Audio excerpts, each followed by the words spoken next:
السلام علیکم ناظرین کرام، نئی ویڈیو میں آپ کو خوش آمدید کہتے ہیں۔ پاکستان کو کس طرح سے غیر ملکی سرمایہ کاری کے نام پر بیچا جا رہا ہے، وہ ذخائر جو پاکستان کا قرضہ ختم کر سکتے ہیں ان کو کیسے اونے پونے داموں مختلف ممالک کو دیا جا رہا ہے، اس پر بات کرتے ہیں۔ دوسری جانب عوام کیا کر رہی ہے، یہ پنجاب کی عوام ہے۔ یہ آپ دیکھیں جلسہ، پنجاب کی عوام 9 فروری کے ڈاکے کے باوجود، یہ چیک کریں آپ تعداد، ابھی بھی تیار ہے باہر نکلنے کے لیے بھی اور ووٹ ڈالنے کے لیے بھی۔ اس کا مطلب ہے کہ تحریک انصاف کے جو لوگ باہر ہیں وہ عمران خان کو اندر رکھنا چاہتے ہیں، ان میں سے کچھ ایسے ہیں، اس لیے پنجاب میں لوگ باہر نہیں نکل رہے، ورنہ لوگ تو تیار ہیں، لیڈرشپ تیار نہیں ہے۔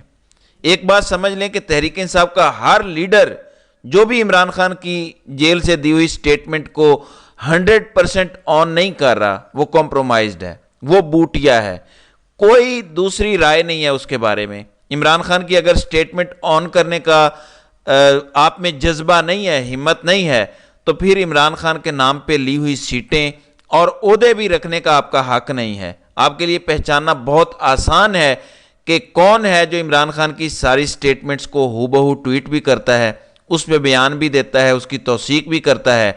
آپ کو پتہ چل جائے گا کہ کون کمپرومائزڈ ہے اور کون حقیقی آزادی کے بیانیے کے ساتھ کھڑا ہے۔ ناظرین اکرام، آپ یہ ذرا چیک کریں، عمران خان کے اکاؤنٹ سے ٹویٹ آیا ہے، حسان نیازی اور عباد فاروق، جن پر غیر آئینی طور پر ایک فوجی عدالت میں مقدمہ چلایا گیا اور جو سزا یا فیصلے کے منتظر تھے، انہی لوگوں نے جنہوں نے 9 مئی کے فالس فلیگ آپریشن کی منصوبہ بندی کی اور سی سی ٹی وی کی تمام ریکارڈنگ اور فوٹیجز چرائیں، ان کے ہاتھوں اغوا پر نہایت تشویش میں مبتلا ہوں۔ فوجی عدالتوں سے متعلق مقدمات کی سماعت کرنے والا سپریم کورٹ کا بینچ پاکستان میں جنگل کے اس قانون کا فوری نوٹس لے۔ یعنی عمران خان کا کہنا ہے کہ ان کو بھی انہی لوگوں نے اغوا کیا ہے یا غائب کیا ہے جنہوں نے 9 مئی کے فالس فلیگ آپریشن کی منصوبہ بندی کی اور پھر سی سی ٹی وی فوٹیجز چرائیں۔ چونکہ اب یہ خبریں بار بار باہر آ رہی ہیں، ظاہر ہے کہیں آگ ہوتی ہے تو ہی دھواں اٹھتا ہے، بار بار خبریں آ رہی ہیں کہ عمران خان کو پیغام بھیجا گیا ہے کہ آپ 9 مئی کو تسلیم کر لیں، تو پھر آگے بات ہو سکتی ہے۔ آپ کہیں کہ ہاں ہماری غلطی تھی، ہم معافی مانگتے ہیں، تو بھی یہ بھی سوچا جا سکتا ہے کہ آپ کو معاف کیا جائے اور ہو سکتا ہے کہ تحریک انصاف کی سیاست میں واپسی ہو۔ اس کا جواب عمران خان نے بار بار دیا ہے کہ 9 مئی جنہوں نے کیا ہے وہ کون ہیں، وہ وہی ہیں جنہوں نے 9 مئی کی فوٹیجز چرائیں، جنہوں نے عمران خان کو اغوا کیا اور یہ سارا ماحول بنایا، وہ اس کے ذمہ دار ہیں۔ تو عمران خان تو کسی قسم کی سودا بازی کے لیے تیار نہیں ہیں۔ اب ایسے میں پہلے آپ کو ملکی حالات سے آگاہ کرتا ہوں، پھر آپ کو بتاتا ہوں کہ کیا پاکستان میں واقعی سعودی عرب سرمایہ کاری کرنے لگا ہے۔ یہ جو بہت ساری تھیوریز ہیں، کچھ خبریں بھی کہہ سکتے ہیں کہ گوادر میں کوئی ریفائنری بنانے کی بات ہو رہی ہے۔ آپ کو پتہ ہے کہ ریفائنری کی بات محمد بن سلمان نے عمران خان کے دور میں بھی کی تھی۔ کچھ یہ بھی ہے کہ کوئی گوادر کا خطہ لینے لگے ہیں، بہت ساری ایسی باتیں مکس ہو گئیں، اس پر بات کرتے ہیں۔ آپ کو بتاتا ہوں کہ کیا پاکستان میں سرمایہ کاری آ رہی ہے اور آ سکتی ہے۔ اس کو سمجھنے کے لیے کچھ مزید آپ کو جاننا پڑے گا۔ شہباز رانا نے آج آئی ایم ایف کے حوالے سے ایکسپریس ٹریبیون میں لکھا ہے، میں آپ کو تھوڑا سا پڑھ کے سناتا ہوں، بلکہ پڑھنے کی کیا ضرورت ہے، صرف اینڈ اس کا بتا دیتا ہوں، آپ کو ساری کہانی سمجھ آ جائے گی۔ اس میں لکھا ہے کہ beyond West Bank and Gaza 6 countries in Middle East and North Africa and Pakistan faces conflict at begin of 2024. These are Iraq, Pakistan, Somalia, Sudan, Syria and Yemen. جی، پاکستان کو جنگ زدہ ملک قرار دے دیا ہے آئی ایم ایف نے۔ پاکستان کو عراق، صومالیہ، سوڈان، شام اور یمن کی کیٹیگری میں ڈال دیا ہے آئی ایم ایف نے۔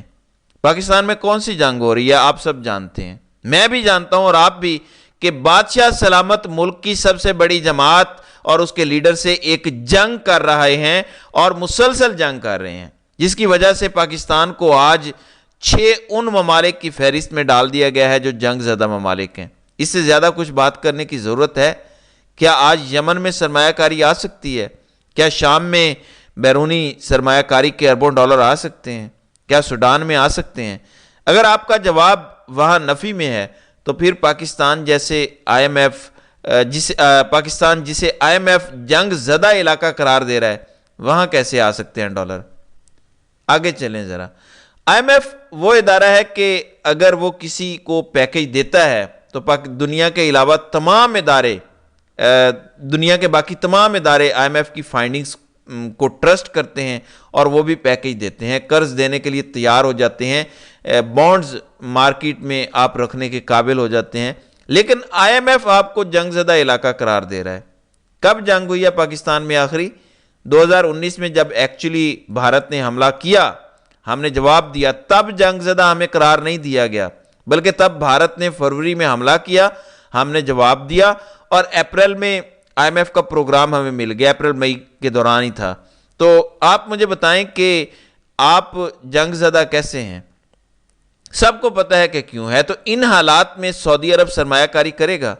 دیکھیں، ہر چیز کو اس کے کانٹیکسٹ میں دیکھنا پڑتا ہے، اس لیے آپ کو اب نیکسٹ چیز بتاتا ہوں کہ جب ایک جنگ زدہ ملک ہے تو سعودی عرب کیا سرمایہ کاری کرے گا۔ اب آتے ہیں ان کانسپریسی تھیوریز یا جن کے بارے میں خبروں میں کہا گیا ہے، شاہین صہبائی نے اس کا ذکر کیا ہے۔ وہ یہ کہتے ہیں کہ یہ چیز سامنے آ رہی ہے کہ سعودی عرب گوادر میں ایک حصہ مانگ رہا ہے، پیس آف لینڈ، پورا گوادر نہیں، یہ سمجھیے گا، گوادر میں ہی ایک پیس آف لینڈ مانگ رہا ہے۔ یہ شاہین صہبائی کی خبر ہے، اور اس پیس آف لینڈ کو وہ سوورن قرار دینا چاہتا ہے یا دے سکتا ہے کہ یہ پھر سعودی عرب کا خطہ مانا جائے گا۔ یہاں سعودی بغیر ویزے کے آئیں گے، یہیں لینڈ کریں گے، یہاں پاکستانیوں کو گھسنے کی اجازت نہیں ہوگی ویزے کے بغیر۔ پاکستان میں ایک ایسا علاقہ بننے جا رہا ہے جہاں پاکستانی ویزے کے بغیر نہیں جا سکیں گے۔ ایسی بات میری انڈرسٹینڈنگ میں مجھے یہ سمجھ آئی ہے شاہین صہبائی کی۔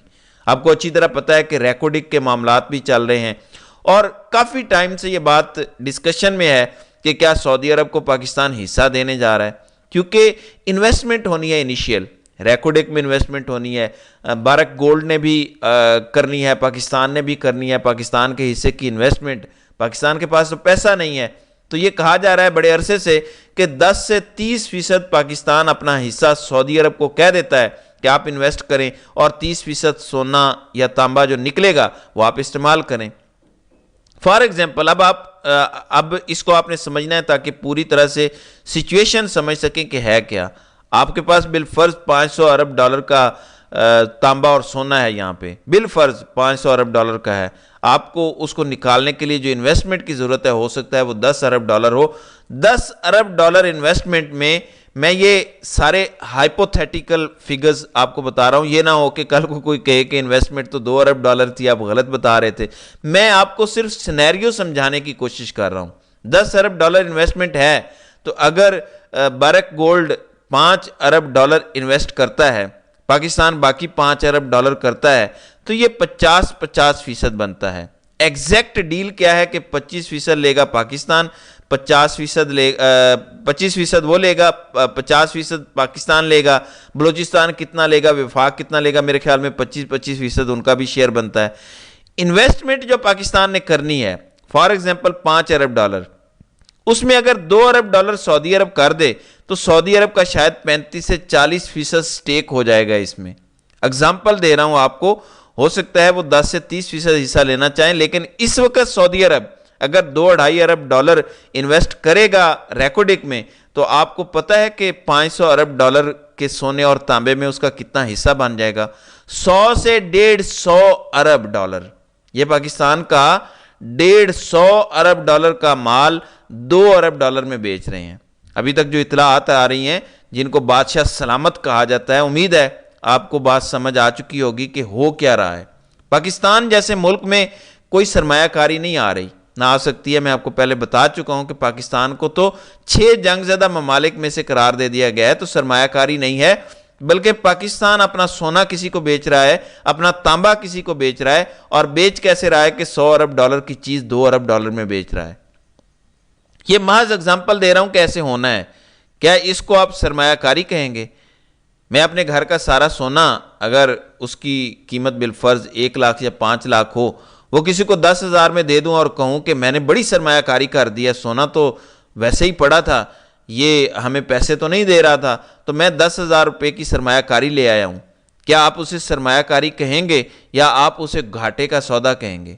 پھر نئی چیز جو سامنے آتی ہے، جو سوال پیدا ہوتا ہے وہ یہ ہے کہ جب آپ 100 ارب ڈالر کی چیز کسی کو 2 ارب ڈالر میں دیں گے تو اس کے اوپر جو ڈیل ہو رہی ہے آپ نے اپنا کک بیک کتنا رکھا ہوگا؟ دیکھیں، جو آپ سے 100 ارب ڈالر کی چیز 2 ارب ڈالر میں لے لے گا، آپ نے کیا اس کو علاوہ سے دے دی ہوگی؟ آپ نے اپنا بھی تو شیئر رکھا ہوگا کہ دیکھو میں تمہیں یہ دے رہا ہوں تو ایک آدھ ارب ڈالر ادھر بھی کھسکا دو۔ کیا یہ ممکن ہے؟ تو پاکستان کو چلانے کے لیے پاکستان کے وہ ذخائر جو پاکستان کی غربت ختم کر سکتے ہیں، پاکستان کا قرض ختم کر سکتے ہیں، ان میں بھی حصہ دوسرے ممالک کو دیا جا رہا ہے۔ کیا سعودی عرب کو ضرورت ہے ڈالروں کی؟ ٹھیک ہے، سعودی عرب نے ابھی کویت سے کوئی 15-16 ارب ڈالر مانگا ہے، پھر بھی سعودی عرب کے پاس تیل کے ذخائر ہیں، ٹورزم اتنا زیادہ ہے، سعودی عرب کی آبادی دیکھیں کہ کتنی ہے، آٹے میں نمک کے برابر ہے جتنا بڑا سعودی عرب ہے۔ سعودی عرب کو کیا ضرورت ہے؟ لیکن صرف 2 ارب ڈالر لانے کے لیے آپ ان کو اتنی مہنگی چیز بیچ رہے ہیں۔ اگر یہ ہوتا ہے، اگر یہ ڈیولپ ہوتا ہے تو اس سے زیادہ افسوسناک کیا ہوگا، اس سے بڑی ملک کے ساتھ غداری کیا ہوگی؟ تو ناظرین کرام، آپ کی اس ویڈیو کے حوالے سے کیا رائے ہے؟